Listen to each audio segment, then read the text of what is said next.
In 1992, Robert Downey Jr. earned an Oscar nomination for Chaplin, cementing his status as one of Hollywood's most talented actors. But behind the scenes, his life was unraveling. By the late 90s, Downey was making headlines for drug arrests, rehab stints, and even serving time in prison. He was fired from Ally McBeal, deemed uninsurable, and written off by Hollywood. Then, against all odds, he pulled off one of the greatest comebacks in Hollywood history. With Iron Man, he didn't just revive his career, he became the face of the biggest film franchise of all time, and one of the highest paid actors in the world. But how did he do it? How did he go from a rising star to a washed-up actor who had served prison time, was deemed uninsurable, and couldn't get hired by any studio, only to rise again and become a global icon? To answer that question, let's dive in and take a look at the rise, fall, and rise again of Robert Downey Jr. Robert Downey Jr.'s career started with promise, and it seemed like Hollywood had found its next big thing. He started acting at a young age thanks to his father, Robert Downey Sr., being an experimental filmmaker. However, at just 6 years old, his father introduced him to marijuana, a decision Downey Sr. later regretted, admitting it was a misguided attempt to bond with his son, which would set the stage for a lifelong struggle with addiction. Downey's natural charisma and acting talent became evident early on, and by the 80s, he was making a name for himself as a member of the Brat Pack, a group of young actors dominating that era's teen films. His roles in Weird Science and Less Than Zero showcased his range, with the latter earning praise for his portrayal of a young man battling drug addiction, a role that foreshadowed his own struggles. In 1992, Downey played the iconic comedian Charlie Chaplin. The role earned him an Academy Award nomination for Best Actor, a major turning point in his career. Downey's dedication to the role was next level. He learned the violin and painstakingly studied Chaplin's signature movements. The film was a success, and Downey's performance was nothing short of transformative. However, beneath the accolades was a young actor struggling to keep it together. Despite his growing success, Downey's demons continued to overshadow his achievements, leading to a series of arrests that would soon define the next chapter of his life. Downey's issues with substance abuse escalated in the late 90s, leading to a series of high-profile incidents. In 1996, he was pulled over for speeding in Malibu and found in possession of cocaine, heroin, and an unloaded handgun. Just weeks later, while under the influence, he trespassed into a neighbor's home and was found asleep in their child's bed. These incidents marked the beginning of a downward spiral that included multiple arrests and stints in rehab. In 1999, after missing a court-ordered drug test, Downey was sentenced to 3 years in the California Substance Abuse Treatment Facility in state prison. He served nearly a year before being released on parole. On his time in prison, he'd say, "You can't go from a 2000 a night suite at La Mirage to a penitentiary and really understand it and come out a liberal. You can't. I wouldn't wish that experience on anyone." However, his troubles were far from over. In 2000, Downey joined the cast of Ally McBeal, earning critical acclaim and a Golden Globe for his performance, helping to revive his career. But his time on the show and comeback was cut short when he was arrested yet again, this time in a Palm Springs hotel with cocaine and methamphetamines. Producers fired him, citing his unreliability and the difficulties of insuring him. These repeated incidents left him virtually unemployable in Hollywood, with many believing his career was over. While driving with a car full of drugs, Downey stopped at a Burger King. In his own words, he ordered a burger so bad it made him reevaluate his life. The actor decided then and there to toss his drugs into the ocean and commit to getting clean. Years later, Downey would reference this experience in Iron Man, when Tony Stark, after being released from captivity, requests a cheeseburger from Burger King, a subtle nod to his own life-changing moment. Determined to change, he embraced sobriety and sought help, but struggled to find work as no studio would pay for his insurance bond in case he relapsed during filming. However, he'd get a life raft courtesy of an unexpected friend, Mel Gibson. Gibson, believing in Downey's talent despite his troubles, paid the insurance bond for the singing detective, giving Downey a chance to revive his career. This pivotal moment marked the beginning of Downey's comeback, setting the stage for his rise to stardom once again. What ultimately sealed the deal for Downey's sobriety wasn't just rehab or hitting rock bottom, it was his wife, Susan Downey. She gave him a clear ultimatum: get clean or lose me. Unlike past attempts to turn his life around, this time the stakes were different. Susan wasn't just another person in his life, she was his future. Realizing he had everything to lose, Downey took her words to heart and committed to rebuilding not just his career, but his entire life. By 2008, Marvel Studios was far from the Hollywood juggernaut it would become. In fact, Iron Man was the first movie they were self-producing without a Hollywood studio, and would be a make or break moment for the company, as they were betting the farm on the film's success. But instead of playing it safe with a bankable star, they made a shocking decision. They cast Robert Downey Jr., an actor with a history of arrests, addiction, and a reputation for being unreliable. At the time, Downey was not a major box office draw, and studios saw him as a liability, but director Jon Favreau fought for him, believing that Downey's personal struggles mirrored Tony Stark's journey from reckless playboy to hero. Marvel was so cautious about hiring Downey that they paid him peanuts, just $500,000 for the role. Instead, Instead, the highest paid actor in Iron Man was actually Terrence Howard, who had just come off an Oscar-nominated performance in Hustle and Flow. Howard, initially cast as James Rhodey Rhodes, was seen as the bigger name at the time and was paid a hefty $3.5 million, making 7 times more than Downey. Behind the scenes, the production was just as risky. The script was unfinished, with key scenes still being written while the film was underway. This forced the cast and crew to improvise heavily, creating an unpredictable and chaotic energy on set. For most actors, this would have been a nightmare, but for Downey, it was an opportunity. His quick wit and natural charisma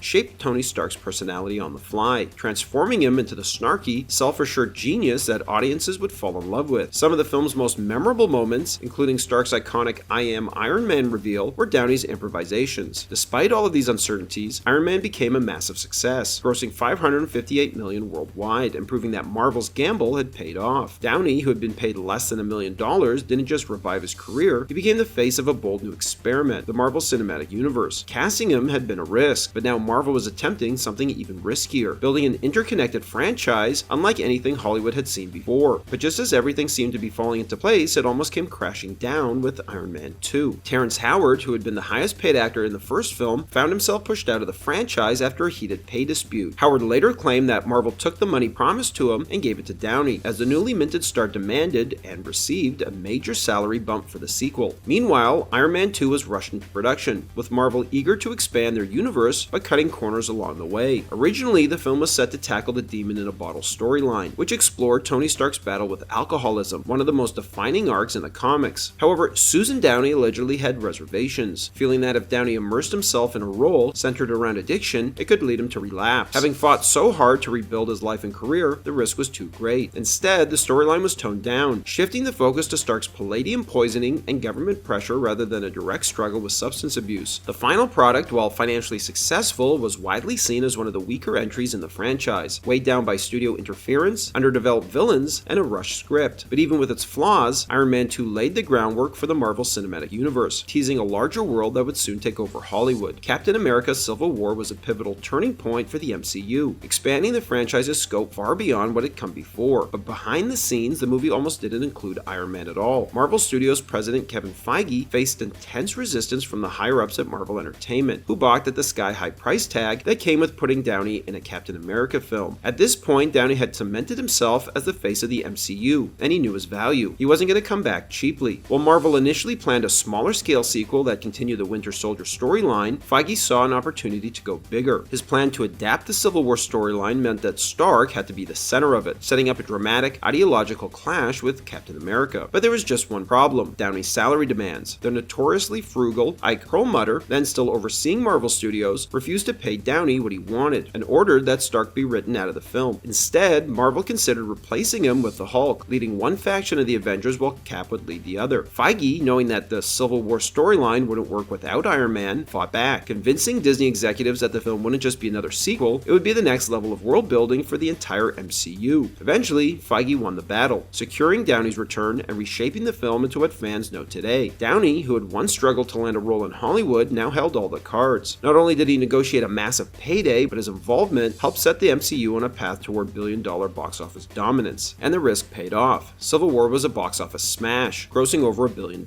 proving that Feige's gamble had been worth it. Afterwards, Downey became one of the highest-paid actors in Hollywood, his earnings from Marvel alone surpassing $400 million, making his comeback one of the most profitable in film history. However, Downey wasn't just a massive earner now, he had also risen back to the top as a critically acclaimed actor, proving his talent extended far beyond the MCU. He took a bold, multi-layered role in Tropic Thunder, playing a pretentious Australian method actor portraying a black soldier, a risky performance that earned him an Oscar nod. And in 2004, he won his first Oscar for his powerful, career-defining performance in Oppenheimer, where he played the calculating and vengeful Louis Strauss, cementing his place as one of Hollywood's greatest actors. Thanks for watching, everybody, and don't forget to like and subscribe to Bullets and Blockbusters for more great content.